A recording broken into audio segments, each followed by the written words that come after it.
Okay, so just a quick, this is some stuff just for review, and I think clearly most of you know this. So again, I'm not going to belabor this point, but all evaluations start at the review of existing data. The evaluation itself does not begin with your 60-day timeline. It begins with the review of existing data. And you're going to hear me say a lot today. Your review of existing data is the place where you're going to document some things that you're going to need that may not actually be happening during the 60-day evaluation process. All right. And that is going to speak most directly to adverse impact. All right. If you think about what's happening either in a reeval or in an initial, the people that are giving you the information about why you're even in this process in the first place, why they even referred this kid, are the ones sharing with you what that adverse impact actually is. And so we got to keep in mind that we need to, get good information from that process that we can then pull over into the actual report when we go to write it. All right. Again, you're not using the review of existing data to decide whether or not you suspect a disability. That has to happen before you're in the evaluation process. When you get to a review of existing data, you basically have three choices: that the kid is either eligible, the kid is not eligible, or you need more information, and that becomes your 60-day timeline then. All right, so those are the three things that happen as a result of the review of existing data. In this assessment phase, you need to use a variety of assessment tools and strategies. One tool cannot be how you find a kid eligible for special education. All right, it is never about just one number. And we'll talk about that when we get to these other criteria that involve numbers. You then have to make a decision with a group of qualified professionals, including the parent. That's what your eligibility determination meeting is. Do not come to your eligibility determination meetings with an eligibility already included in the report. Now you've predetermined, all right? And that is, we can't do that. I mean, that's been around forever. But yet we come with these things, these reports already fully written, and there's an eligibility in there. We can't do that. So if that's happening, stop. You also don't come to the eligibility meeting with recommendations for services. That is not the eligibility team's decision. That is the IEP team's decision. And I don't know if any of you guys have been involved in situations where there's a recommendation in a report, and so parents think that's gospel. They think that's what has to happen. And then you get into this really uncomfortable situation in an IEP meeting when the team doesn't really think the kid needs that particular related service yet, or that there's no real evidence that this is causing an impact or causing the kid from a related service standpoint from not benefiting from special education. We haven't even done special education yet. How can you necessarily say 100% of the time that a kid needs a related service? All right, so those two things are just a bit of review. You add the eligibility category after you've had the eligibility meeting. You let the IEP team determine, based on the information, what services need to be provided. Okay. And just a quick reminder, in every category, not just the four that we're going to talk about this morning, but in every category, it's really a three-pronged eligibility. You have to meet those requirements, those numbers, or those demonstrating lack of skills, or various things that are in the eligibility category. But all of those things have to have an adverse educational impact. The word educational does not mean it has to be academic. Notice it doesn't say adverse academic impact. Anything that happens in the school setting, whether that's behavior, whether that's social, or whether that's academic, is considered educational. All right. When it happens in that educational world, that's what we consider it. So it doesn't have to just be adverse academic impact. there can be other social or emotional or behavioral things that are happening as well. And then as a result of that adverse impact, they need special ed services. The definition of special ed is specially designed instruction. If all you need is accommodation, you don't need special ed. You might need a 504, that's possible, but you don't need special ed. And so that really comes into play in lots of times with our OHI kids. It comes into play with, or the kids who are referred because of some medical condition.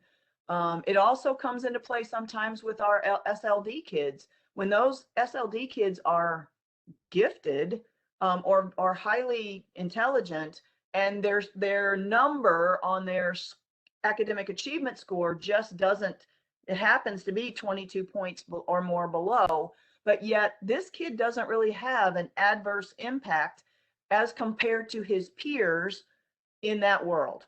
All right. And that's a hard thing to talk about. So we really have to understand what adverse impact is and what the need for special education truly is. It's not an accommodation situation solely. It is actually, this kid needs specially designed instruction. Okay. So that's just a quick review of the overall process for finding kids eligible for special education. I have a question. Sure. Is there a qualifier for adverse? No, there isn't. That or as measured by? Yeah, no. That is a subjective thing. There's no, like you said, there's no quantifier for that. So, but the quantifier is this, that it's basically significantly different than their peers. All right. This is causing such an impact that it is significantly different than their peers. All right. So, that is up for the team to decide. And like I mentioned, the place where that gets mostly talked about should be the review of existing data, because the teacher, the principal, the academic advisor, whoever sees that kid most is the one who's going to be able to tell you how significantly different what this kid is doing, how significantly different that is from their peers. All right. So I think we have shortchanged the review of existing data process, and really only thought that's going to tell us where we need to evaluate. It's bigger than that. That process is really speaking to adverse impact, and that's where we can gather that information to prove that this score or this, the fact that we say, yes, this kid does have one of these things when they're emotionally, under ED, that they do demonstrate these particular things. Where and how does that impact them in the educational setting? That comes from your review of existing data. Okay. All right, let's talk. You guys, I may or may not know that the criteria for ID has changed pretty significantly from this point forward. All right. And I know it's now out on DESE's website. I do believe the standards and indicators have been posted. There is a change chart on DESE's website. So you can look and compare what it was to what it is. If the PowerPoint that I originally sent to Shannon yesterday, there are probably some places in it on some of these slides where there's a line through some of the words. That indicates that those are the words that were in there before, and now those words are coming out of the criteria. I fixed it on this final version of the PowerPoint, but I missed a couple of slides when I sent it to Shannon yesterday. So you will see that. That's the line through those words on a PowerPoint that you guys may have, indicates these words are no longer in there. They've been taken out. Okay. So let's dive into what finding kids eligible under ID is really all about. First of all, it's not all about one number. And that is the reason that these criteria have been changed, because across the state, what we saw was people using the IQ number as the end all be all. And I'm going to show you some examples in a little while of kids who are actually found eligible in various places across the state for ID. And we're going to talk about why that shouldn't have happened and why now it can't happen. All right. But it's not all about the one number. And as I mentioned, this review of existing data is really important. And so when it comes to the category of ID, I threw in here some examples of things that you might want to be asking when you're running that RED meeting about these two categories of intellectual, cognitive, and adaptive behavior, so that you can, when you get ready to write your reports, you actually can speak to adverse impact because you've gotten that information from the teachers or whoever sees the parents potentially, especially in the world of adaptive behavior. You can use the actual real thing that this kid does or doesn't do as your adverse impact. All right, now I'm not going to read through all that. You guys will have it. Okay, getting into the criteria. The criteria does still say child performs 2.0 standard deviations or below, where the standard on a standardized instrument of cognitive ability. I'm going to see if I can get rid of this box so I can see what I have written. There we go. All right, when measured by a standardized instrument of cognitive ability. And again, I'll say this, but I think you all know it. There are some assessments out there that do not use a 15-point standard deviation. So be sure you know what the standard deviation is of the assessment that you're using. It used to be that we all used a whisk. Well, that's not so much the case anymore. So you need to be sure that whatever instrument you're using, you know what the standard deviation, what number, how, is it 10, is it 15? What is the standard deviation? So the child has to perform 2.0 standard deviations below on whatever measure you're looking at. Here's how you're going to document that in your report. First of all, you got to have the name of the test that was used. You have to have the score that was obtained, including subtest or index scores, in addition to that overall full scale score. There were times, and actually more than I would have assumed, that we saw when they did the write-up, all they included was the overall full scale score and not any of the subtest scores. Well, the subtest scores tell a story as well, okay? And so you need all of that in your actual report. There also has to be evidence that the score is equal to or below 2.0 standard deviations, and that you have determined that given the child's general intellectual functioning, that in considering their age, their ethnic and cultural background, their mode of communication, and all of that sensory motor abilities, that this is a valid score. This truly comes into play.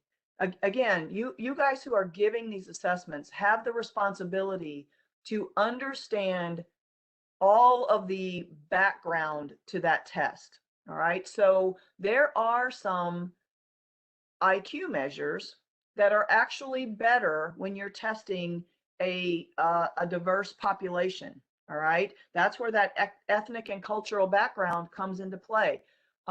There are some measures that are not good because they were not normed on a diverse population. They were normed on a pretty specific type of population. And so it's the responsibility of the evaluator to know whether or not this is a measure that is good for this kid, and whether or not there was a language barrier in this evaluation, and whether or not this kid had some kind of sensory or motor deficit that actually hampered them in giving the best they have on this assessment. So again, that's up to the evaluator, and you need to, when you make a statement that says this is a good measure for this kid, or we feel like this is valid, no, you got to know that you really do think that it's valid, that these things were considered.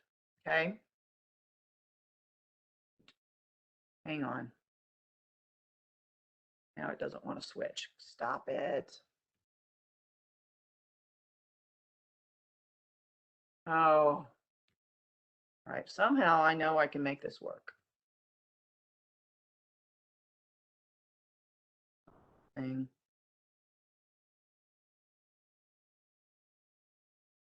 Now, you guys, some days technology is just not your friend. And today would be the day. It's frozen. There we go. Okay, let me make sure I didn't go too far. Yep, I'm good. Okay, so there are a couple notes now that are added, that have been added to this stuff.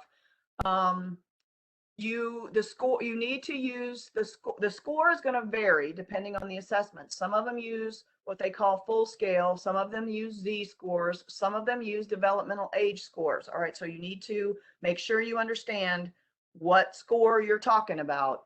And you need to use the score that's recommended in the manual for that to be the most reliable and valid for their test. All right. You don't get to pick and choose based on the number and, oh, this works for us, so we're going to pick this score. No, you need to use the one that the manual says is the most reliable and valid score for their assessment.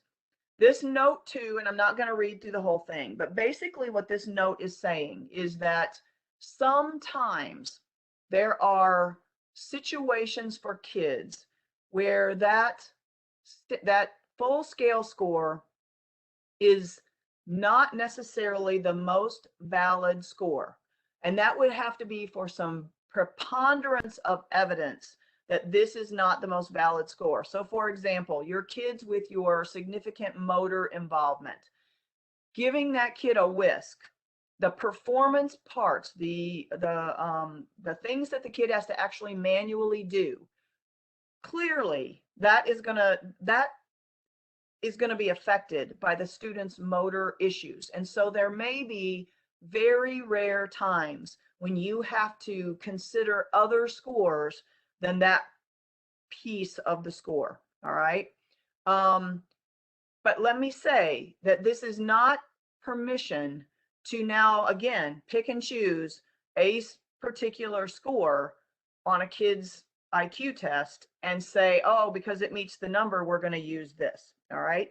The safeguard for this is now the criteria that are in place now for what your adaptive behavior score has to be. And basically that you have to include observations that have to substantiate that this score, the score we are using, is truly where this kid is functioning. Okay, so again, I worry that note 2 is going to let some people think you have carte blanche for picking and choosing scores, and you do not. Okay, you do not. If you are not using the full scale score, you better have a preponderance of evidence, and it better be in that report as to why you did not use that score. All right, so that's just a FYI. Any questions about the cognitive piece of this eligibility criteria? Okay, then we're going to move into adaptive behavior. All right, you guys know adaptive behavior is not just what happens with this kid at school. Well, it is. I mean, we're looking at school, but it has to do with more than just, quote, academic kinds of stuff. It has to do with this kid's ability to communicate with others, take care of their personal needs. Think about health and safety. You know, do they know that when you turn on the hot water faucet, you potentially could get burned if that water is really hot? Do they know that you know, going out into the street could be dangerous? You've got to look both ways. You got to, you know, you can't just run across the street. And again, that depends on age, obviously. Might have to do with home living. What is their ability to take care of their needs other than just personal needs? Are they going to need support in that setting as the kid gets older? Social skills. Do they know rules of conversations? Can they get along in a group, make friends? Or does that seem to be an area in which they're impaired? It does have to do also with their reading, writing, and math, basic kinds of skills when it comes to the school world, and skills that will facilitate holding a job. So adaptive behavior needs to be looked at in a very broad spectrum, not just what we ask this kid to do when he walks through the classroom door and sits in a seat. All right. What's definite, what is the biggest change in the ID criteria is that you now have to have an actual score that has to meet a criteria on adaptive behavior measures. It is the same as what the cognitive score has to be. The child has to perform 2.0 standard deviations or more below their peers in the area of adaptive behavior, as evidenced by overall composite scores. Again, not picking and choosing a certain subsection of that adaptive behavior, but from the overall composite score from 2 or more adaptive behavior assessments. What this means does not mean you have to use an ABAS and a Vineland. It means that you need 2 or more raters, okay? Not 2 or more kinds of tests, but 2 or more raters. One of those they would prefer to be the parent, all right? That can sometimes happen and sometimes not happen. But it actually says in 1020A, including a parent or guardian when possible. All right, so no more just allowing one school person to fill out that rating. All right, if you can't get a parent or a guardian or someone who knows that child well from their home, it doesn't have to be the parent or guardian. It could be someone who knows the child well. Potentially, if they're in some kind of a foster setting or they're in a group home, maybe it's the person who is the cottage leader or whatever. For some of you guys, we are in those situations where those kids don't live with their parents and they're in some kind of a group setting. But it needs to be 2.0 standard deviations or below. And again, documenting, various areas where this kid does struggle in the world of adaptive behavior. All right, you have to use the name of the measure and include the name and the title of the person who completed those adaptive behavior measures when you're writing up your report. You include, obviously, in the report the results of the measures, including the subtest and composite scores. Again, you're not just reporting one score, you're reporting all the scores that you got. Most of the time we get that, but sometimes not. The overall composite scores on 2 or more of these adaptive measures are 2.0 standard deviations or more below the mean, or there is a little bit of leeway here. If you have one composite score that is 2.0 standard deviations below the mean, and the other score is close. So close meaning within the standard error of measurement for that assessment. And again, goes back to evaluators.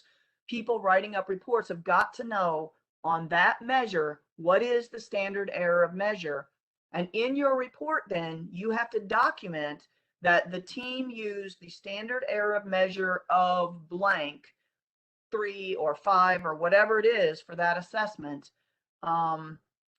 in order to find this kid eligible using the second adaptive behavior score. All right, so you guys that are the writers of the reports have to know what's got to be included in those reports. All right, best practice, you guys, would obviously be to have more than 2 raters. All right, I know sometimes that's difficult, but it really would be best practice. The criteria allows you to have just 2, but notice it does say 2 or more. 2 or more people that you're going to use scores from them. I think the value of 2 or more is that if you have one score that qualifies, the other score that doesn't, additional people are either going to substantiate that score that doesn't qualify is really more where this kid is, or it's going to substantiate that, in fact, we had a rater that was a little bit different. All right, the other raters all pretty much are in the same boat. Whoops, sorry. The other suggestion is that for parents, that we actually do it more as an interview. It doesn't say this in the criteria, but what typically happens is, you guys, we send these home to parents, and obviously we want their opinion. But sometimes these parents don't understand sometimes teachers don't understand what they're rating. So it might be best to have at least a conversation with the parent about the types of things that are in this assessment and what they're talking about. If you're not doing it via interview, then at least have a conversation with the parent about the thought process in filling out these assessments, and saying to them, if you're not sure what an item means, please reach out to me so we can have a conversation about it, because we really want to have accurate information coming from all sides about this measure. The same thing might need to be true with your staff. Maybe you need to actually do a quick 30-minute professional development session about what adaptive behavior measures are and how we need to be looking at them when we're filling them out. All right. It's been a long time probably since we've actually taught people in the gen ed world about the different types of assessments that we're doing and why we do what we do. All right. So just a thought that you might want to consider. I'm not going to read through these notes either. The first one basically is supposed to help describe again what adaptive behavior actually is, and the fact that we're using a composite score based on the domains that are in that assessment. And then you're going to use the manual to determine the appropriate standard error of measure if you're going to use that. Okay, any questions about that? Okay, I mean, it's pretty cut and dry, but it's very different. And if you're not paying attention to the standards and indicators and you start doing evaluations right away, you're going to miss that piece of it. And you're going to have to go back and do some additional stuff when you get to the point of trying to determine eligibility. Okay, additional things in the ID category. And we talked about this at the beginning, that reduced cognitive ability and adaptive behavior have to adversely affect their educational performance. Again, it wouldn't just look like academics, all right? For a child who is truly ID, there have to be other areas that this kid is affected other than just academics, or we have an academic issue, we don't have an intellectual disability issue. I hope that makes sense. You are going to have kids who have a 69 IQ, who have adaptive behavior scores that are in the high 70s or potentially the 80s, and they are not intellectually disabled. Do they have weaknesses? Absolutely they do. Are they going to need potentially some accommodation modification, potentially some intervention? Yes. But that does not necessarily come from the special education world if they don't meet the criteria for this category. All right. There is no such thing as professional judgment in ID. All right. You cannot professionally judge kids as ID. You either are, because you've met all the criteria, or you're not. And as sad as that is, we're going to have kids who don't qualify. All right. And you can look for another avenue. I mean, that would be the responsible thing to do, but you also can't make it fit in some other area just because they don't meet under ID. They need to meet the criteria across any of these eligibility categories. The other new piece, again, I told you got to document that adverse impact. How does these lowered scores adversely impact this kid in the real world? What does this look like in the real world, in the school world? And the additional piece to what has to be done in order to find kids eligible under this category is under 1030C. You have to have observations now under ID. Information gained through observation of the child's academic and functional performance completed in a variety of educational settings supports the description of adverse impact. All right.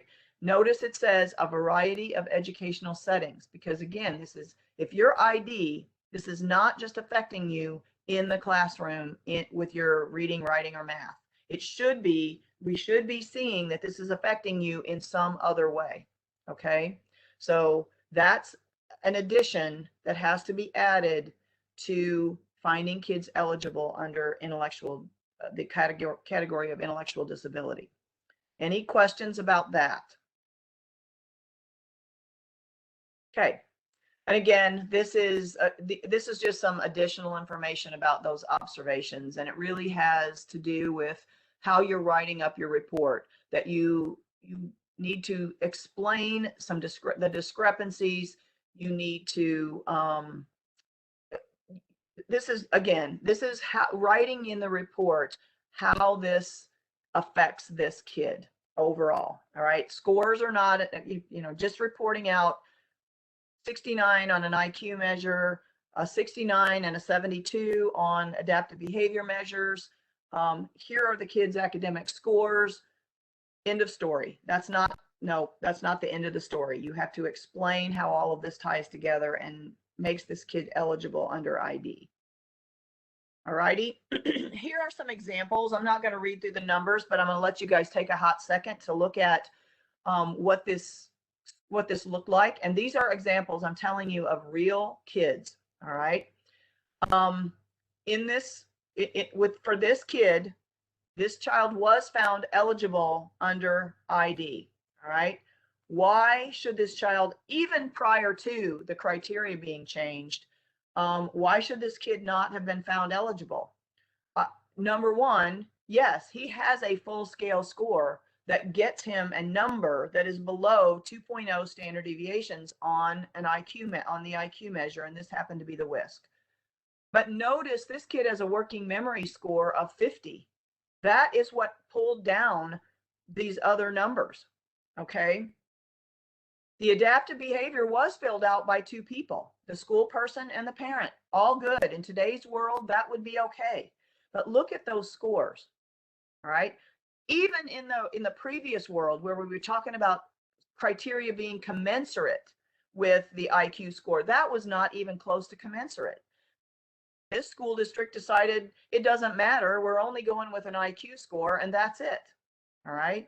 And then another red flag for how this kid is not truly ID is the core language score for this kid was an 83. You are not typically ID if your core language score is an 83.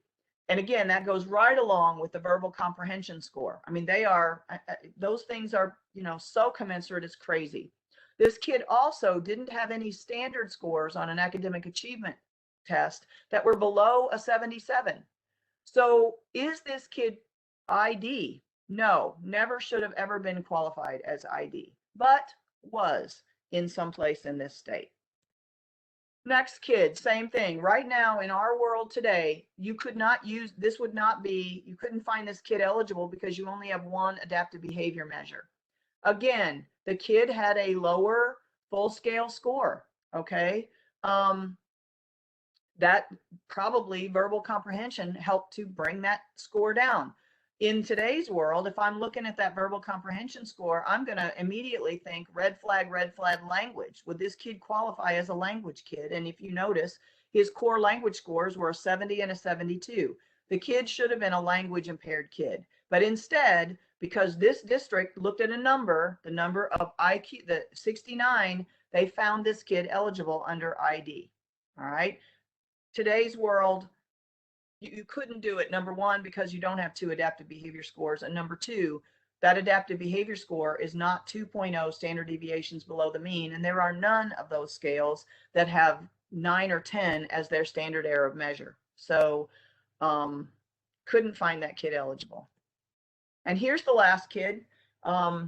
This kid was found eligible. Even today, this kid would be found eligible as a student with an intellectual disability. All right. Everything lines up. This kid has a full scale score. Even numbers of his index scores are below 2.0 standard deviations. There are 3 adaptive behavior scales. The parents score, with a standard error of measure actually could have qualified this kid, but the 2 school people scores qualify the kid well below 2.0 standard deviations. All right. And just as a bonus to, yes, in fact, this was a good decision, this kid on the academic measure had no standard scores above a 58. Clearly, this is commensurate across the board. There is no question that this kid is a child that qualifies under ID. All right. So those are just some examples of things that you guys are going to see, and some of the decisions that the conversation that's going to have to go on about what we're doing as a result of these scores. Okay, any question about anything in the ID world? Okay, I'm gonna move on then, and we're gonna talk about OHI. One of the resources that I sent to Shannon is something about OHI that is I think it really focuses on ADHD, because we all know that that's the category in which we find most kids eligible under OHI. And it talks about this is OHI, this isn't, in the world of ADHD. And again, it's just a resource, some food for thought. I'm not going to use that document today to talk about anything, but just so you guys know, that is available. Okay. In IDEA, the definition, here's the definition of OHI, because I don't think we all even really understand what does the federal government say OHI actually is. It means having limited strength, vitality, or alertness, including a heightened alertness to environmental stimuli that results in limited alertness with respect to the educational environment. And again, that adversely impacts, it's down here, adversely affects a child's educational performance.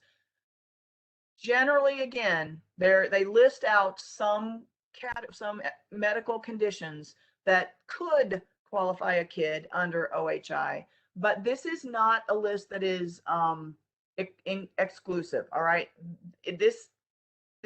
the words such as indicate that it can be various and lots of other things. Basically, any kind of a health condition could be considered under OHI. All right.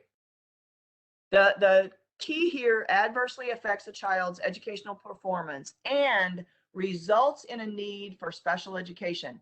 This is probably the category where we have most kids qualified who really should not, they don't need specially designed instruction. They need good academic accommodations, good social emotional accommodations, and they would be fine. All right. This is the category where we get caught up most of the time in, oh gosh, well, the teachers are really upset. If we don't find this kid eligible, people are going to be really upset. If the kid doesn't need specially designed instruction, they are not eligible for special ed.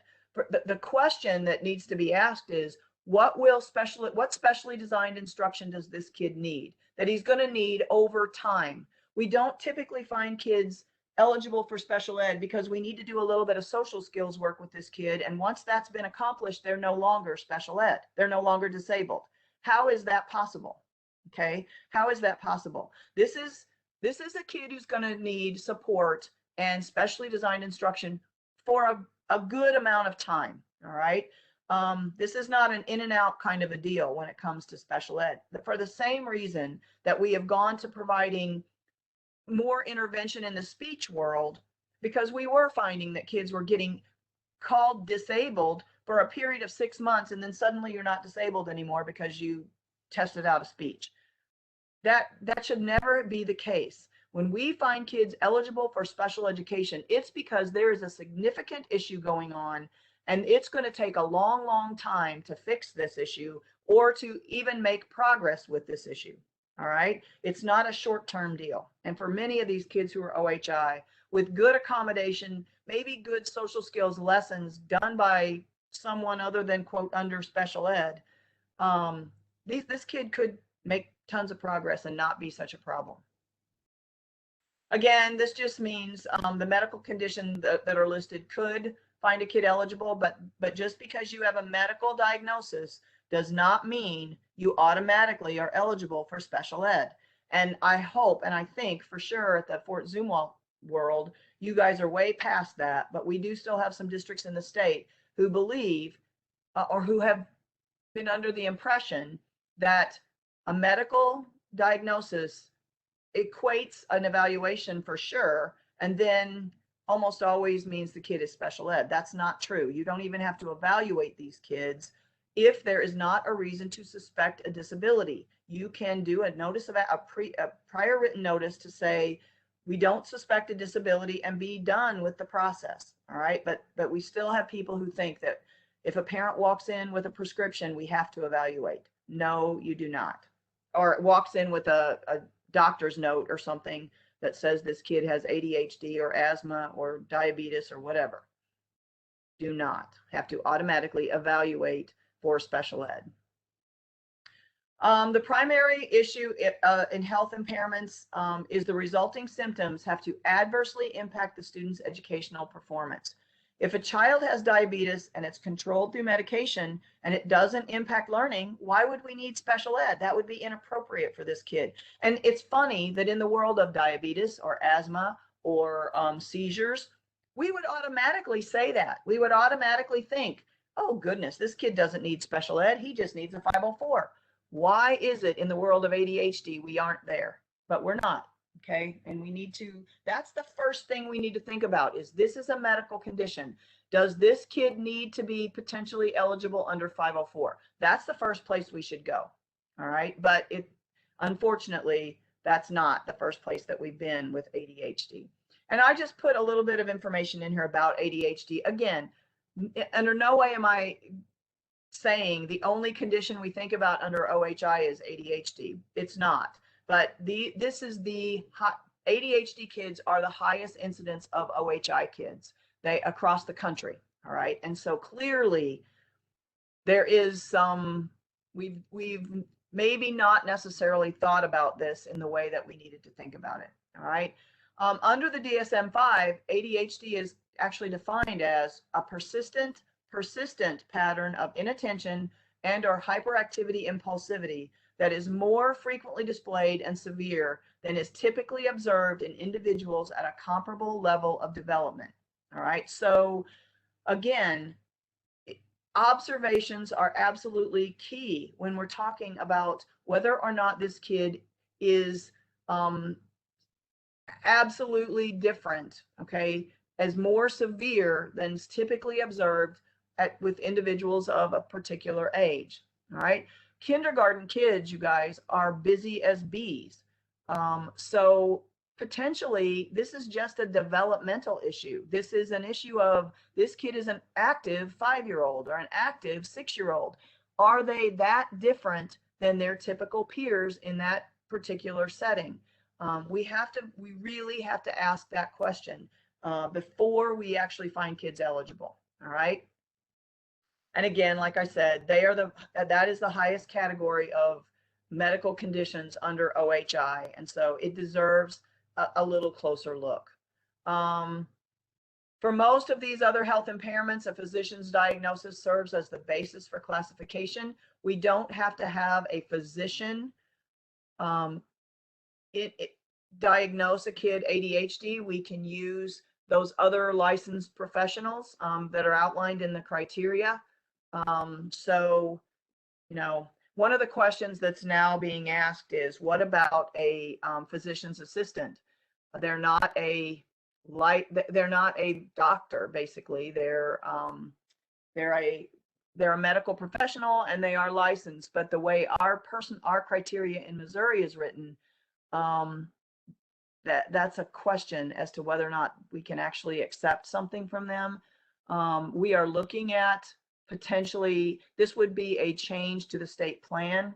If we change that now, so that can't be changed immediately, it's going to have to be looked at for next year. But that is a question. So I know you guys, it's going to get asked. Can we use a PA?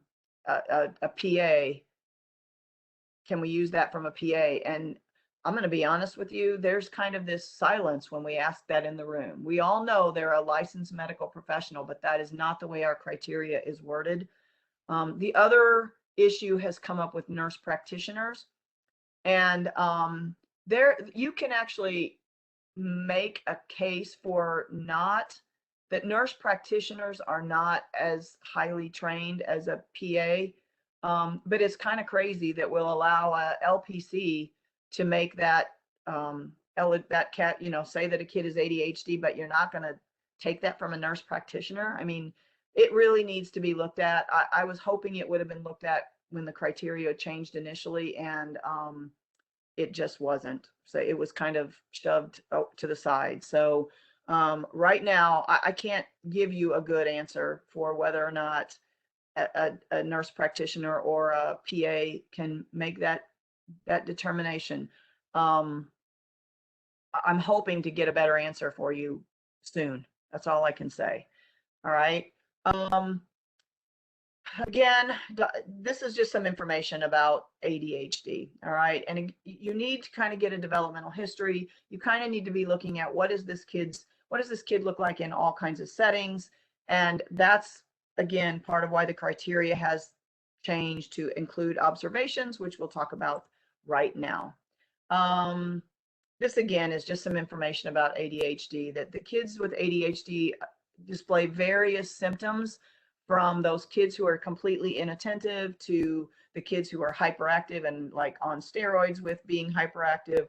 And so you can't have a mental model of ADHD in your mind and say any kid who doesn't meet my mental model can't be ADHD. We gotta understand the spectrum of ADHD, and the bigger picture again goes back to how is whatever you call this adversely impacting this kid, and does he or she need special education?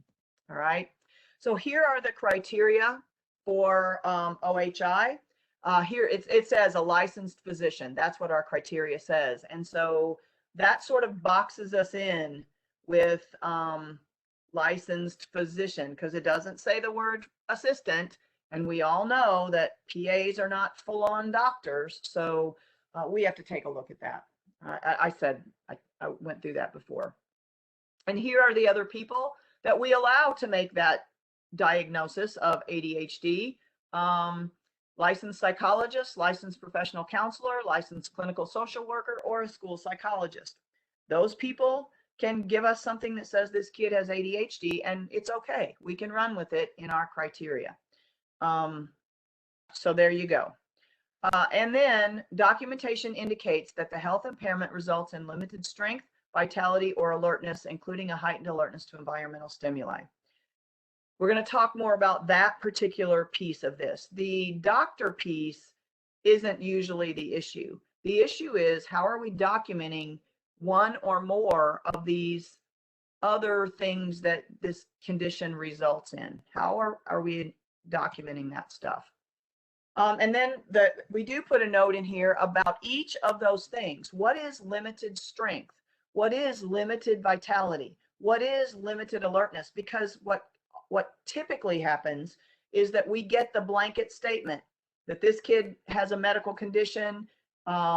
It creates limited strength, vitality, and alertness, and a heightened alertness to environmental stimuli. We just get the statement, and they include everything.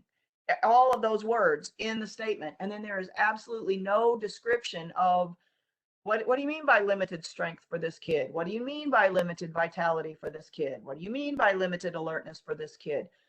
If you're going to say that the kid demonstrates that this ADHD or this diabetes or this asthma or anything actually does limit this kid in one of these areas, you've got to explain how it limits the kid in that area. And so we give some examples of what that might look like. And again, I'm not going to read through those. You guys can read through them. And if you're the person writing the report and knowing that you're going to have to justify limited strength or vitality or alertness, what is that going to look like? How are you going to say that in your report?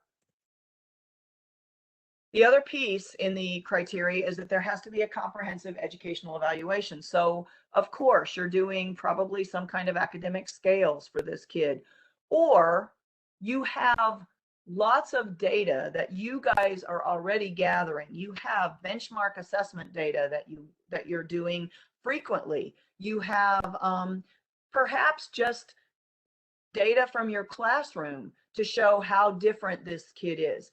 There's nothing here that says that you have to have an academic achievement measure. No, there's no words in here that says that, but you have to do this comprehensive look at this kid's environment and what he or she is doing academically, behaviorally, and socially to determine whether or not there is actually adverse impact, and whether or not the kid needs special education. So again, you're going to have some kids who on a test score, they look like they're great. All right. Like on an academic achievement measure, you did a Woodcock-Johnson, and this kid's scores are all pretty commensurate because this is a bright kid, and this kid picks up on all that information. And those scores very often have nothing to do with what this kid is actually doing in class, right? He's got this information because he picks up on it. But when it comes to in class, he's not performing, he's not doing anything that he's expected to do because he's so inattentive or because he's so hyperactive that he can't focus and get this stuff done. All right. So this is a hard category, and this requires a lot of discussion and a lot of gathering of information about how is this really truly impacting this kid in this educational environment. It's not as simple as a health condition and scores. It's not as simple as that. All right. And all of your write-up has to bear that out. This also is a category where observations have been included now under 1320C. You have to do observation of academic and functional performance in a variety of educational settings to support the description of this adverse impact. All right. If you go into the classroom or the cafeteria or the playground several times and you're not really seeing this kid acting any different than other kids in the class, potentially the kid's not eligible, even though they have ADHD, right? I mean, that's what this is all about, is determining. And let's say you have a teacher who says, oh my gosh, this kid is, you know what, on wheels. He never sits down, he never does blah, blah. And you go in to observe and you're not necessarily seeing exactly how this teacher described this kid. Do we really have impact, or do we have a teacher who's a little bit fed up with this kid? I don't know. I mean, again, that's for you guys to determine based on your observations, especially if this is something happening in one area and not happening in others. We really have to take that into account before we find kids eligible under this category. All right. Any questions about OHI? Okay, cool. All right, I'm going to move on then to ED. Another resource, I think I sent you two resources actually that have to do with ED. One of them comes from a special education organization where they line out those 5 things that are in the criteria about this kid showing pervasive unhappiness or whatever, or this kid having difficulty making relationships with others. And they kind of describe those things. Our criteria, unlike OHI, we have not gotten to the point of including in the criteria notes about those various things under ED, but that information that I provided to you does do a really good job of describing what this looks like, so that when your team is sitting down in an eligibility meeting and really trying to determine, does this kid have one of these 5 things, which I'll show you again in a slide, we can have some good conversation about what that really means. The other thing I provided for you comes from Colorado, and it again is just a really good resource for trying to determine whether this kid is socially maladjusted or whether this kid is truly emotionally disturbed. And I think that's a very hard thing to determine. So all kinds of information that we can have about thinking, the way we should be thinking about those 2 things is really important. And I'll reiterate that again in just a second here when we look at some of these characteristics. These are the 5 characteristics that I mentioned that's on that other handout that I provided. 1 or more characteristic of emotional disturbance are present. And so the report has to document how you guys have, what you've done in this evaluation to confirm the presence of 1 or more of these things and what that looks like. So that inability to learn that cannot be explained by an intellectual, a sensory, or a health factor. All right. Is this kid not able to learn because they're ID? All right. What came first, the chicken or the egg? I mean, at this point, you have to determine whether or not this kid is really more emotionally disturbed or whether this is a problem with an intellectual issue, and that's why the kid isn't learning. And I think what a responsible eligibility team does is walk through each one of these and say, no, that does not describe this kid, or yes, that absolutely describes this kid. An inability to build or maintain satisfactory interpersonal relationships with peers and teachers. What does that look like? Is this truly, this kid may not get along with adults, but this kid gets along terrifically with peers. This kid is that kid, I mean, the kid who is defiant to adults on a regular basis, but has his own or her own posse of kids that he or she gets along with all the time, and actually is kind of the ringleader of that group. I don't know that I can say that that's a kid that's emotionally disturbed. Okay, again, it's a conversation based on individual kids, but we got to think through those things. Inappropriate types of behavior or feelings under normal circumstances. Again, what does that look like? What type of inappropriate behavior? Is this the kid who somebody gets hurt on the playground and they don't know how to control that emotion of laughing? They are laughing, they are making fun of, they are doing those kinds of things. Or the kid who cries at the drop of a hat over things that no one else would react to. Again, conversation has to, you can look at a checklist all day long, but is that really going to tell you what this looks like in this kid's environment here at school? A general pervasive mood of unhappiness or depression.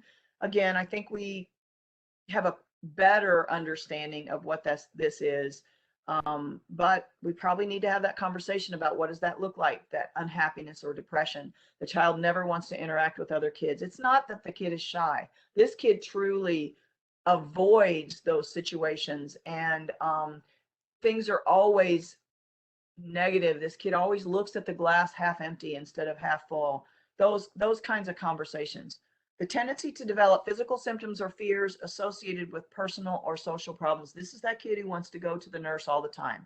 The kid whose stomach hurts every day, because they don't want to come to school. Now, I will tell you, we're not going to find a kid ED because they're the third grader who doesn't necessarily like his or her teacher and doesn't want to come to school because they don't like the teacher. We need to vet this out. We've got to be good at investigating what is really going on with this kid on the upfront. I would tell you, this is where I wish we all were in the world of, if you talk about RTI, we were in the world of really doing intervention for the behavior side of that triangle before we ever wanted to determine that we needed to take this kid to an evaluation.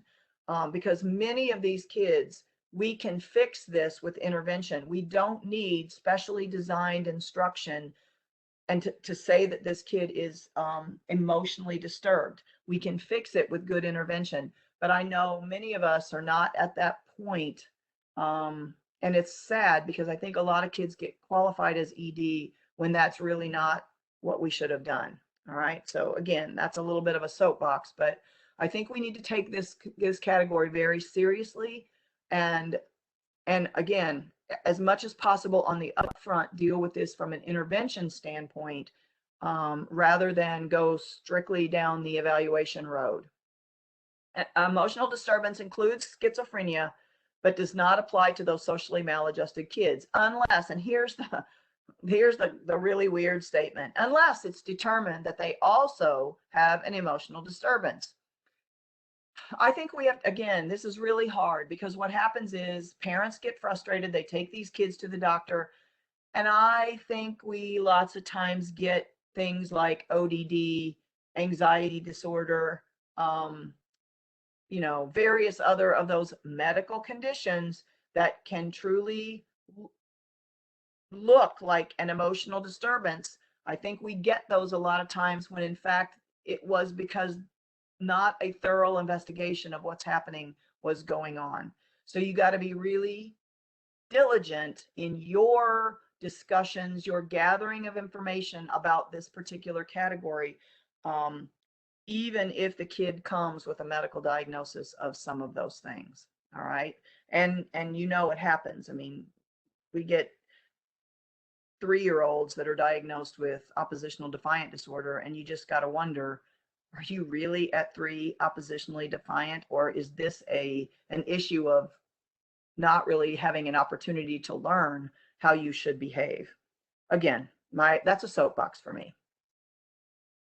Okay, so under ED, our procedures include observations. That's always been in there in different environments, and an in-depth social history, and that can include lots of different things: developmental history, significant life events, reports from parents, physicians, and teachers. We have seen over the course of the last couple years real loosey-goosey stuff that they call in-depth social histories. They've really never even spoken to the parent. Okay, so I would question how legitimate a social history is if you didn't speak to the parent, or at least someone who has knowledge of this kid and their history. The point to that is, that part of the criteria is that this has to have gone on over an extended period of time, all right, and not a result of some kind of traumatic event that may have recently happened in this kid's life. And so if we're not doing our due diligence on these social histories to try to find those things out, then I'm not sure we're doing a good job of determining whether or not this kid is actually emotionally disturbed. All right, so you guys know what your practices are. You know what you're doing in this area. So you need to take inventory about how and what are we doing when we're looking at this category. Again, has to have an impact educationally. Evaluation report documents that the characteristics exist over an extended period of time. The note down here says extended period of time is, in general, anywhere from 2 to 9 months. I would say on the 2-month end, be really careful about that. On the 9-month end, that seems a little more reasonable to me, because if in fact this is as a result of a traumatic event and this kid gets some help that he needs, perhaps that should be waning by 2 months. Some of the things that you're seeing should be waning. All right. Again, this is a hard category, you guys.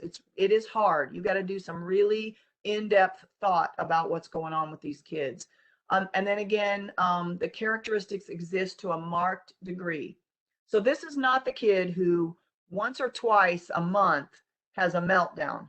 All right. This is the kid where this is happening a lot and it's extensive. All right. It's intense.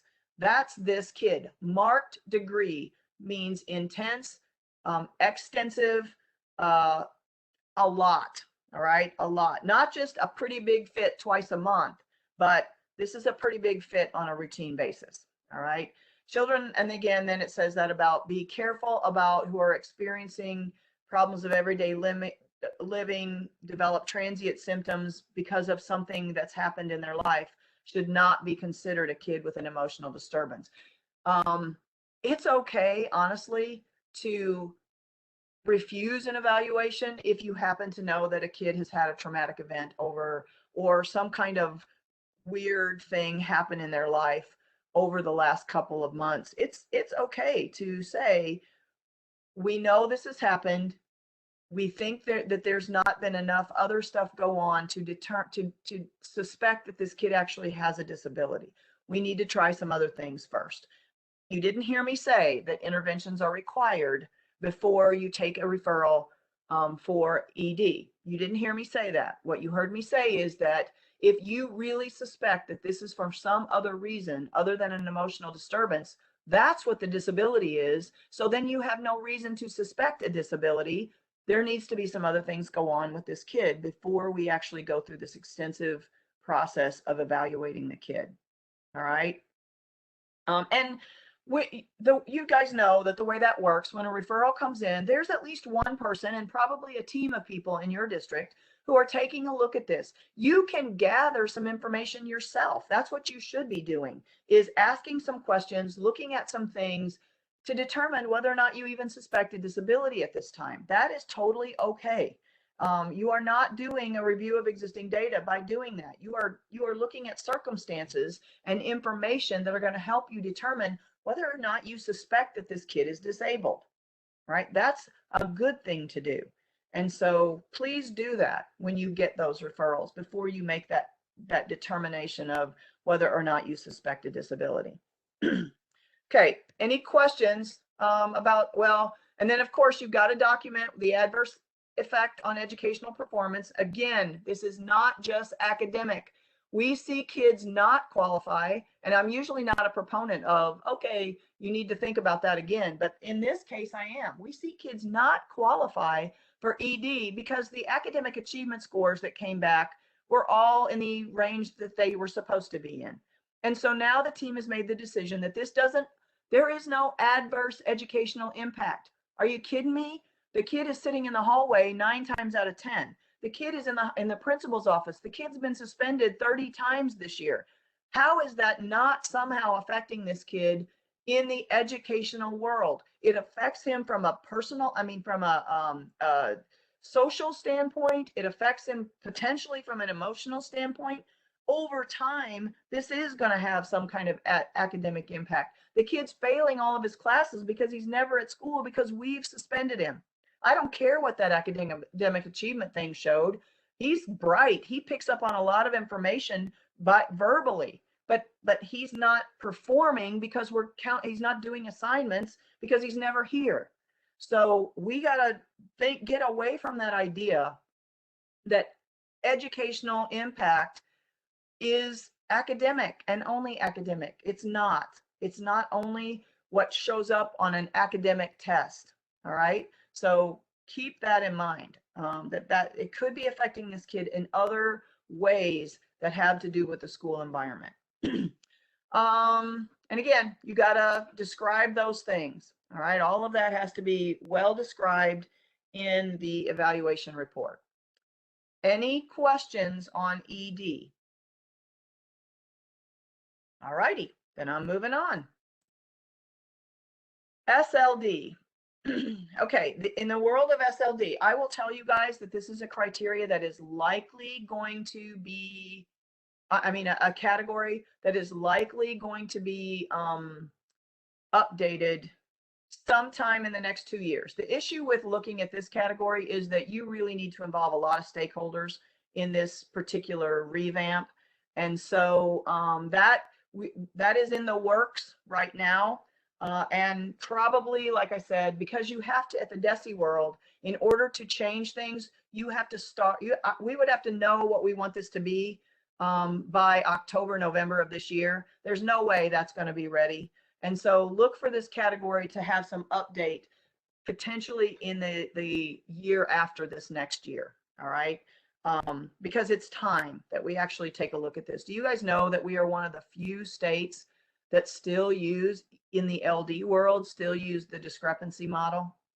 We're one of the few states that still do that. So it needs for us to take a look at this category. All right. And I will also tell you that one of the other reasons that we feel like we really need to look at this category is because when it was redone before and that whole RTI piece was put in there were some things that got thrown in here that are not, no one really knows what they mean. Okay. They're not really sure what that's supposed to look like. And so it needs to be revamped. So if you struggle with this category, trust me, you're not the only one. There are some really wonky things that are listed in here. Basically, this category is about a child not achieving adequately for that child's age or to meet their state approved grade level standards. And the reason that statement is in there is because we know that there are kids who have been retained, and whatever the reason for the retention at one time, you need to be looking at whatever grade level the kid is in, whether or not they are meeting those state approved standards. All right. Age, for the most part, is commensurate with grade level and standards, but there are times when that is not true. All right. And so we need to be aware of why that statement is in there. In one or more of the following areas, and I'll show you those areas in just a second, when they've had learning experience as an instruction that are appropriate for their age or state approved grade level standards. Your homeschooled kids who come in and they're way behind, can we say that those kids have been provided with learning experiences and instruction that were appropriate for their age and to meet the standards of that particular grade? I would say for some homeschooled kids, you could, because the parents can produce a curriculum or something that they've been doing with the kids. I would say for some of your others, you can't. So that almost automatically takes this category off the list. All right. 1410 says, you know that these kids have had that experience. What if you don't? Can you ignore that and move on? I would say in this particular category, you can't. That kid needs the opportunity to learn. This is the same thing that comes into play when we look at trying to identify kindergarten kids as learning disabled. I would say even first grade kids as learning disabled. What opportunities to learn have these kids actually had? If you're talking about a kindergartner in January, the entire kindergarten curriculum has not even been presented to them. So is it realistic that this kid has a specific learning disability when they've not even had the opportunity to learn, right? I mean, I think we have to really think about that. And I will say this is not as prominent a thing we see in the St. Louis area as it is we see in outstate Missouri. So just something to think about in regard to your practice and what you're doing based on this first criteria. Here are our areas of eligibility. I don't need to go through them. I think you guys all know what they are, but I am going to spend a little bit of time talking about listening comprehension and oral expression, because what's starting to crop up now is that, on most of our academic achievement tests, there is one subtest for listening comprehension or oral expression. We all know that you're not supposed to use one subtest, one tiny subtest, as your basis for finding a kid eligible for LD. This is another piece of the criteria that really needs to be changed. Listening comprehension and oral expression, sometimes reading fluency. On some of these subtests, on some of these academic achievement measures, they give you one spot. There's one subtest and that's it. And you guys know what those subtests look like. They are, sometimes kids answer 5 questions, and we're going to make a big old decision about 5 questions. So this is another one of those areas where a score is not the end all be all. Okay. A score does not determine that this kid is or is not eligible under SLD. Basically, that's even what the law says, that it's not based on a single test or a single subtest score. All right. So if that's your habit of on this Woodcock Johnson, his score in even if you're using a cluster, his basic reading skills cluster is a number, we're going to find this kid eligible. All right. We got to have a better practice than that. All right. It is bigger than one score or one subtest. I wanted to talk about the overlap of SLD and language impaired kids. There is a big overlap with these kids, especially in those areas of oral expression and listening comprehension. All right. Oral, I think I actually talk about this. Yeah. Oral expression really it has everything to do with expressive language. All right. Generally, I mean, I'll say in general, it has everything to do with expressive language. And so when we look at a kid who scores low in oral expression, that should be a red flag that we maybe needed some language testing. And again, not because we suspect that this kid is language impaired, but how better to substantiate that perhaps that one little area of oral expression, because you guys know now kids can't qualify for language based on an expressive or a receptive score. It has to be a combined score. But that doesn't mean that kids might actually not have some significant issues in that area, in a particular area of language that we can't capture with a language eligibility. We could potentially capture kids in that way under oral expression or listening comprehension as a learning disability, but it's not a good idea to make an eligibility based on that one little number that we get on one subtest on an academic achievement measure. It would be best to have that substantiated with some kind of expressive language information on this kid. All right. So again, this is about doing a better job at actually substantiating and knowing that this is what we have going on here. Same thing goes for listening comprehension. All of those, some of those academic achievement tests don't even have listening comprehension or oral expression as an area. But the ones that do, it's one subtest. Listening comprehension often correlates to receptive language. The best way, if you want to find a kid eligible in one of those in one of these areas, because they are areas of SLD, I mean, they truly are, then we need some substantiated evidence based on some kind of receptive language measures. All right. So again, this is one of those things where when you're looking at the anecdotal information that you get in a review of existing data, start asking questions about if you're suspicious that this kid does have some kind of issue in the LD area going on, start asking some questions of the teacher about oral expression and listening comprehension. If it looks like, wow, anecdotally, that looks like that could be an issue, then you don't have to be looking for language as an eligibility category to say that if necessary, you know how we can do this on that sheet that says what tests we're going to give?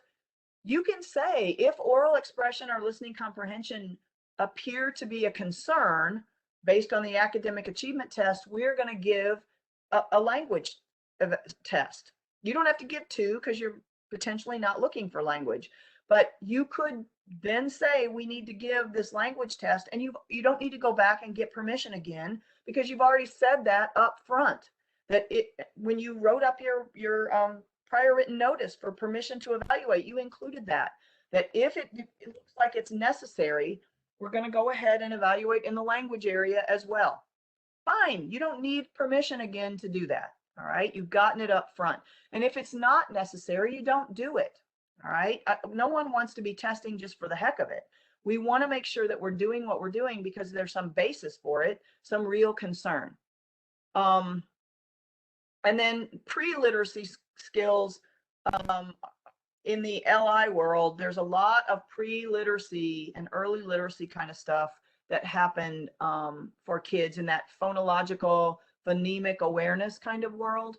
And so it might be that we need to investigate further with some of the things that those guys have available to do. I mean, those guys meaning your speech and language people in the language world. So I want everybody to be sure you understand how closely married together SLD and LI actually are, and that sometimes for kids that don't end up qualifying as LI, or we don't suspect that they're even going to qualify from LI as LI, that resource we have in our building can help us in that SLD category as well.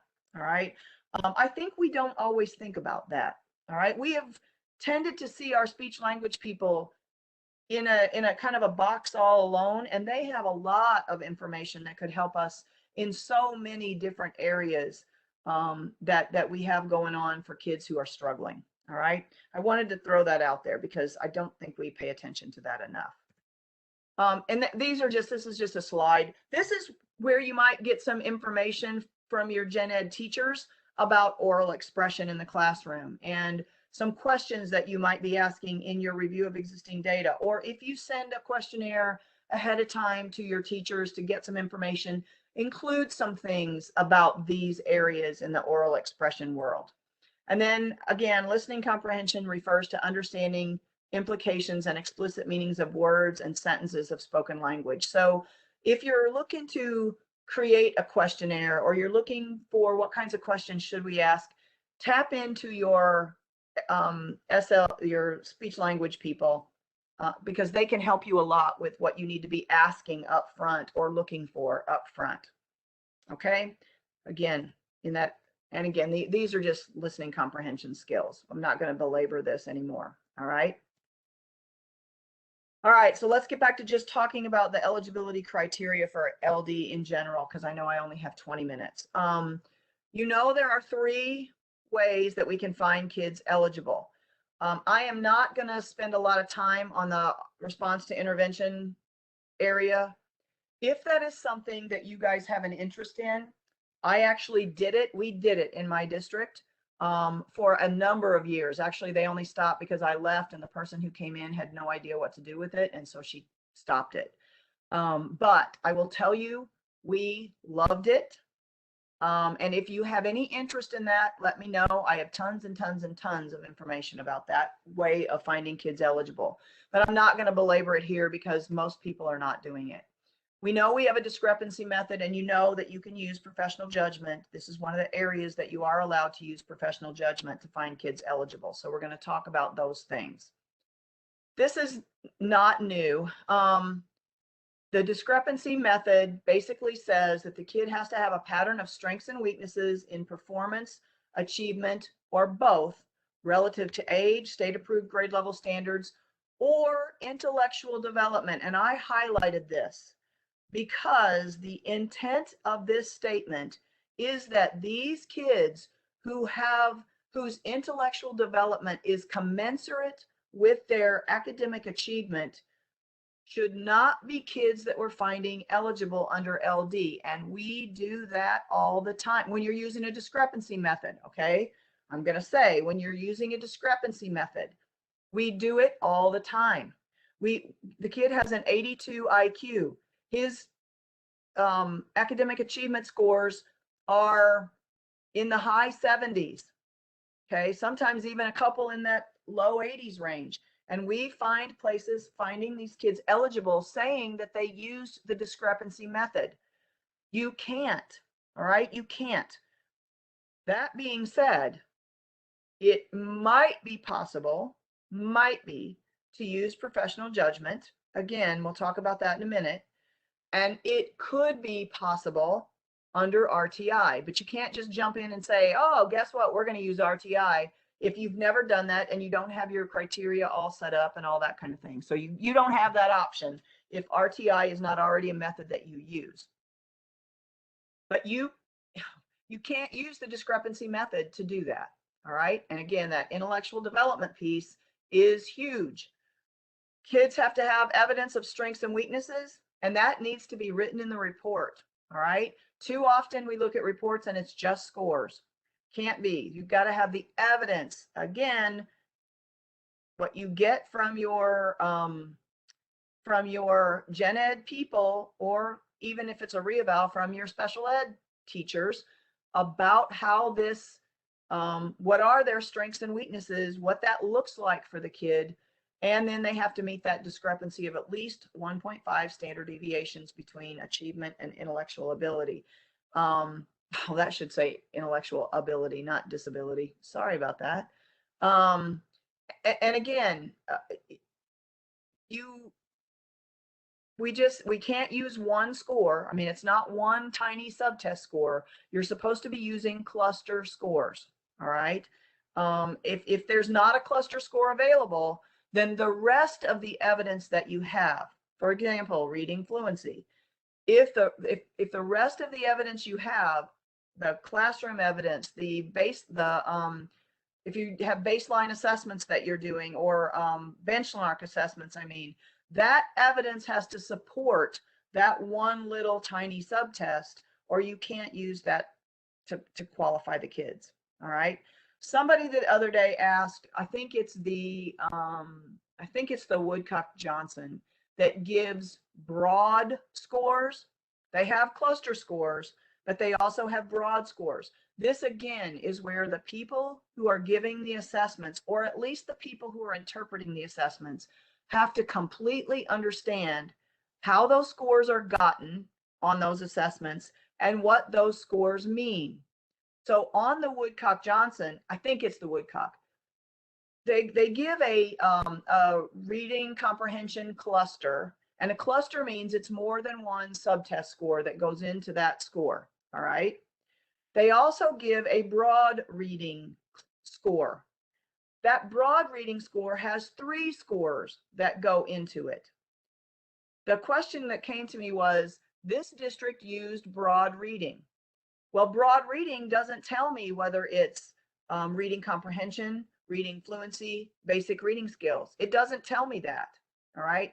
So the broad reading score alone, follow me here, the broad reading score alone cannot be the category, if you know what I'm saying. You've got to have that reading comprehension cluster or that basic reading cluster that support the eligibility in reading comprehension or basic reading skills. I hope that makes sense. This is where virtual is so hard because I can't see your faces. But the person giving the assessment and or interpreting the assessment has got to understand what goes into those scores and what they mean when you're going to use them to find kids eligible. All right. And so again, that 1.5, make sure you know what the score means wherever that score shows up. All right. Make sure you know what it means. Okay. Ken, patterns of strengths. That's what has to happen when you're finding kids eligible under LD. Discrepancy. When you're finding kids eligible under professional judgment, this means that you are absolutely looking at patterns of strengths and weaknesses, all right? And you got to have a lot of evidence about this kid's weaknesses if you are going to call them LD using professional judgment. The kid who is low across the board on everything, where is his strength? How is this a pattern of strengths and weaknesses when everything is weak? I don't know. How are you doing that? There's not a discrepancy in any category or any area, I would say, of 1.5, but the scores should be close. So, the kid in basic reading skills, that cluster is a 1.7. All right. Well, it's whatever the score is, it really turns out to be like a 1.7. That's close, you guys. I can use my standard error of measure on that assessment and say, this kid did not meet the number at 1.5, but he is within the standard error of measure on that particular cluster. And we have all this other preponderance of evidence that points to the fact that this kid does have a learning disability based on professional judgment. And you need to say that, all right? It can't just be, here are the scores, we're using professional judgment, end of story. You got to have a good, you got to justify it, all right? There's got to be a good write-up of justification of this professional judgment based on strengths and weaknesses and that close to being 1.5 and all of the other anecdotal evidence that you have, your observations, the stuff the teacher has provided for you, all of that has to point to the fact that this kid really does have a learning disability. And again, this is not something that you're going to use on a regular basis. This is, if you're using the discrepancy model, you got to be true to the model, all right? And so you can't just use professional judgment for every other kid just because they didn't qualify on discrepancy, all right? So it's something that you need to use sparingly. I know systems, and I don't know what you guys do, but systems, in order to use professional judgment, some systems say that has to be run by several different people or a particular person in order to justify that professional judgment is the way to do this. And that's not required. So that's up to you guys how you do it. But again, it's not something that we just use willy-nilly because, oh, nothing else worked. So now let's just throw in those two words and it's all good. All right. The other thing you need to do is you need to explain that to your gen ed folks, because I hear all the time gen ed people saying, well, I don't know why they can't just use professional judgment. You're allowed. Why can't you just do that? They need to understand what that means and what our responsibility is to that term, professional judgment. Okay, observations in the learning environment. You guys all know you're already supposed to view observations. The observations have to be in routine instruction and monitoring of the child's performance before the child was referred. This is where, again, your review of existing data comes in handy. If your classroom teacher gives you tons of anecdotal information from observation of that kid prior to referral, and tons of information about their Ames Web scores, their FastBridge scores, their iReady scores, all of that, that could it's still absolutely best practice to observe kids after they're referred. But it could be that those classroom routine, those observations could actually be used. All right. And you pull them over from your RED and you put them into your report. It could happen that way. Again, best practice is absolutely, though, to also have observations by a qualified professional in that class after they're referred and consent was acquired. That's absolutely best practice. In those areas, though, it has to be absolutely observing the skill that you're suspecting this kid is LD in. So if the concern was in reading, don't go to PE. If the concern was in reading, why are you in science? Unless they do a ton of reading in science that you can actually observe what this kid is doing in reading, why are you in science? Okay. Same thing for math. Why are you looking at math in reading? I'm not sure that's appropriate. You need to be looking for what's the area you suspect in the area with what the kid's actually doing at that point in time. There's also nothing wrong with doing kind of what I call structured clinical tasks. Well, I don't call them that. That's what they're called. Structured clinical tasks where I'm coming in to observe this kid, but you talk to the teacher ahead of time and say, hey, is it okay if I sort of interact with this kid a little bit? And you may have some kind of an activity that you want the kid to perform. Fine, that's a structured clinical task, and that's part of an observation. Great, you can do that. There's nothing that prohibits that. You already have permission. You have permission to observe. So don't underestimate the power of those kinds of things when you're actually in those classrooms doing observations. All right. The report has to contain the name and the title of the observer. And if this is a kid, for you guys who are potentially early childhood, if this kid's not in school or they're out of school, an observation has to be done in the environment appropriate for a child of that age. All right. This is where it's really hard with virtual assessments of these kids. You know, if you're trying to do a private school kid, you're doing the proportionate share thing, and you're doing a private school kid, you can go to that school and observe, or you can ask someone else to do an observation for you. Make sure that you give them what you want them to be looking for and how you want them to report that. But that could actually happen. For early childhood kids, if they're at home, I don't know how, if what we typically do is ask them to bring the kid in as part of the assessment. We observe, you know, we have the kid just play or the parent interact with the child or something along that line. Let me just say though, you're not really looking for a learning disability with a preschool kid anyway. So I don't know that that's as much relevant for you guys in that preschool world. All right. But for other kids who potentially are homeschooled or are out of school, not in your school for some other reason, you got to find a way to observe them in an appropriate environment. Okay. Questions about that and the observations? I'll tell you right now, this is a hot area for the DESE people. I think somebody was going to ask a question, which is fine, but this is a hot area. They are scrutinizing observations right now because of that issue of observing in areas that what we get is a behavioral observation. We get an observation of this kid comes to the room, he does what he's supposed to do, he gets his stuff out, he listens to the teacher, he participates in class. Yeah, he's learning disabled and reading.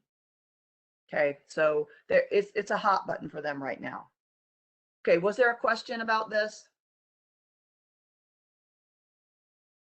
Okay, additional group members. This is the one category where you must have a regular ed teacher, or if there is no general ed teacher for this kid, again, assuming they're a homeschool kid or something like that, you need to have a teacher who's qualified to teach the child of that age. And if they're not of school age, a teacher qualified to teach that age child. Again, this is that early childhood world. We're not really looking for LD in the early childhood world anyway, so that's almost irrelevant. And then at least one person qualified to conduct individual diagnostic assessments of children. All right, so this is the category in which at the eligibility meeting, you must have someone who can conduct those tests. All right, not just someone serving in the role of oh, I can interpret these. The word conduct is in there. And if somebody can interpret them, but they're not qualified to actually conduct those assessments, then that's not a person who you can use as that member of the team. All right. What else? Evaluation reports in the world of LD. The public agency has to document relevant medical findings. This is the only category in which you have to do that. And if there are no relevant medical findings, you have to say that. All right. So again, doesn't have to happen in any other category, but in LD, it does have to happen. All right. And then this is the one category where we have to certify in writing. In writing means a signature, whether the report reflects his or her conclusions. Parents don't do that, but all the other participants in the eligibility team, they do have to do it. All right. So the gen ed teacher, if there's a sped teacher involved, if there's a clinician obviously involved, then those people all have to sign in writing. All right. This is not, I just list out who was here. This is an in writing requirement. And I'm always amazed at the people who do not know that. And I would have to say, then you didn't read your criteria, because it says it in the criteria. Okay. The evaluation report, this is that wonky piece of the LD criteria that we all feel like this got stuck in there, and no one, it really should have been in the part about RTI, but it isn't. That the report has to include a statement that the group considered as a part of the evaluation that the child was provided appropriate instruction in gen ed by qualified people, and there is documentation of repeated assessments of achievement at reasonable intervals reflecting formal assessments of student progress during instruction, and this info was provided to the parent. This is about RTI, and why this showed up in the overall issue of LD, I don't know, because we don't say anywhere that the kid has to have had interventions before we can evaluate. So what's happening now is that you guys are just plugging in this statement, and that is okay now, because it's not a requirement that that would happen anywhere else in the criteria. So if that's, again, that's what you're doing, you're just plugging in the statement right now, that's as good as you can do, because we don't require interventions and progress monitoring prior to in the criteria. Does that make sense? And so I'm explaining why this is here. No one knows. All right. We don't know. We think it was supposed to be in the RTI piece, but I'm not 100% sure of that. Okay. The other piece, the exclusionary statement, I didn't put this in here, but you guys know that's the statement. In LD, you have two exclusionary statements. You have the one that we have to put in all of them that talks about this is not a result of a lack of instruction in math, reading, blah, blah, blah, blah, blah. And you also have the one that says this is not a result of economic, environmental, cultural, and, you know, different language, all of that. You have two that you have to put in this evaluation report for LD. Okay. And again, if you write these reports, you guys know that. All right. I'm just going to make these really quick points about YCDD. We're not going to get into this heavy. I'm just going to make some quick points, and then it will be 10 o'clock. And I was supposed to be done 10 minutes ahead. I know, but I'm going to get really quick. You can't use, you guys who do this with YCDD know that you can use YCDD even if the kid is 5, they turn 5 in March, you can use YCDD all the way up to August 1 of that year, because that kid is not kindergarten age eligible until after August 1st. He can't on March 5th, when he turns 5, go to kindergarten right then. He has to wait till August 1st. So you can use YCDD. That would then mean the kid's probably going to carry that into kindergarten, which is all okay because that is allowed. And then it has to be reevaluated and given a K-12 eligibility before he leaves kindergarten. All right. But we're trying to make sure people understand what that kindergarten age eligible means. several years ago, we stopped being able to use communication and sound system disorder as the criteria under communication. If the child is 2.0 standard deviations below the mean in communication alone, then they qualify for YCDD. But you can't throw in the sound system disorder under communication with communication disorder and call that kid YCDD. All right, you can't do that. 1.5 with sound system and communication, no. It has to be communication in one of the other areas. They could qualify for communication with 2.0 alone. That's fine. And then the new language criteria makes it a little bit funky. For children ages 3 to 5 who are not kindergarten age eligible, again, that kid who turns 5 in March, technically you cannot use LI as a criteria. You could use and should use YCDD. There's a lot of discussion about the word shall. That's a legal issue, and I don't even, the intent was that you call that kid YCDD rather than language impaired when you evaluate them in March when they're 5 and going to kindergarten the next year, rather than use LI. Okay, that was kind of the intent. And so I'm just going to leave it at that. The kid would then need to be reevaluated at the end of kindergarten to determine whether or not they actually meet the language criteria. The reason for that was because, you know, that language criteria got a little more stringent. And so it's possible that this kid who qualifies as communication disordered really needs some kind of assistance up until the end, you know, up until the end of kindergarten. And you might not be able to do that if you were using the LI criteria. It also goes to that whole thing of interventions. And we know that sometimes that's not done prior to the kid being in any kind of programming. All right. So that's the reason for that and what that actually means. Okay. What questions do you guys have? I did it, Shannon. It's 10 o'clock. And I know it was probably quick and dirty. I hope that it gave you guys some food for thought in some of those categories. I'm a little concerned that you didn't have questions because usually people do. So it's probably because of the format, but please ask me at any point in time. You guys all know you can email me if you have questions, and we're good to go. Yes, thank you, Jeannie, so much. Sorry again about, you know, the snafu in the beginning. I had a couple people asking in the chat for all of the handouts and PowerPoint, so I will send that. I did upload it, but I will send that through on the email list, so they will have all of that as well. And I'll include your information, Jeannie, so they can reach out to you if they do have any questions. Thank you again so much.